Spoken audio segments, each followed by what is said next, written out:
আপনি জানেন কি প্রতিদিন মস্তিষ্কে ঢুকছে ৩৪ গিগাবাইট তথ্য। আপনার কতটুকু মনে থাকে? আমরা প্রতিদিনই নানা কিছু ভুলে যাই। চাবি কোথায় রাখলাম, চশমা খুঁজে পাচ্ছি না, এমনকি কখনো কখনো ভুলে যাই কেন একটা ঘরে ঢুকেছি। বিশেষজ্ঞরা বলছেন মানুষকে সব কিছু মনে রাখার জন্য তৈরি করা হয়নি, বরং ভুলে যাওয়াই আমাদের মস্তিষ্কের স্বাভাবিক কাজ।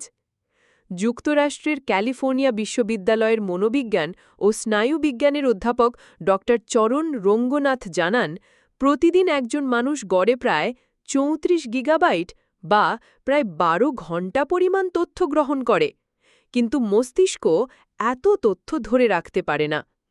তিনি বলেন, অনেকে মনে করেন সব কিছু মাথায় রাখতে হবে, অথচ আমাদের মস্তিষ্ক এমনভাবে তৈরি নয়, বরং এটি কম তথ্য নিয়ে বেশি কাজে লাগাতে চায়। তার মতে আমরা একসঙ্গে মাত্র ৩ থেকে ৪টি তথ্যই ভালোভাবে মনে রাখতে পারি। তবে গুরুত্বপূর্ণ তথ্য ভুলে না যাওয়ার কিছু কার্যকর উপায় আছে। নিচে এমন ৫টি পরামর্শ দেওয়া হল। ১. অর্থ তৈরি করুন।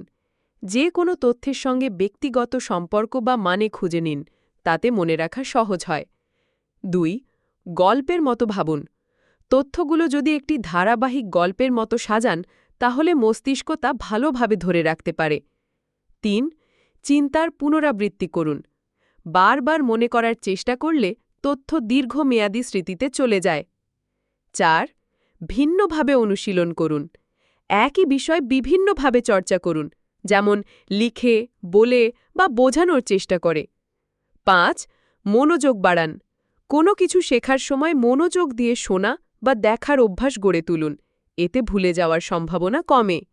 তাই সব কিছু মনে রাখার চাপ না নিয়ে কিভাবে তথ্য কাজে লাগানো যায় সেই দিকেই বেশি মনোযোগ দেওয়া উচিত।